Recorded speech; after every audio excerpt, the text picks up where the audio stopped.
మాకు గొందలగడ్డలా బాత్రూములు లేవు. ఎవరైనా చనిపోతే స్నానాలు చేయడానికి గదులు లేవు, స్నాన గదులు లేవు. మాకు అవి ఏర్పాటు కావాలి. అడుగుతున్నారు కదా. మళ్ళీ ఇక్కడ మేడ్చల్ల మల్లారెడ్డి గారు ఎమ్మెల్యే అయిండు, మంత్రి అయిండు, ఎంపీ అయిండు. అవునండి, ఎందుకు అడుగుతలేరు?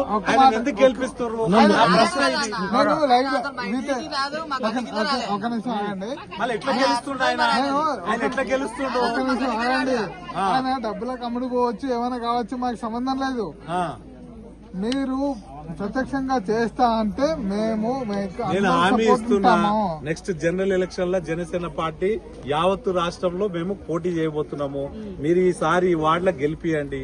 100% మీకు ఏమేం కావాలో మాతో అయినంత చేస్తాం. మేము ఉట్టిగా హామీలు ఇయ్యము.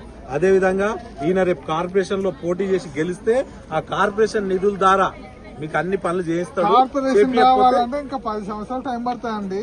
ఇప్పుడు కార్పొరేషన్ ఎలక్షన్స్ కదా ఇవి, ward elections, municipal elections, municipal ward election కాబట్టి మీకు ఏమేమి నిధులు కావాలి.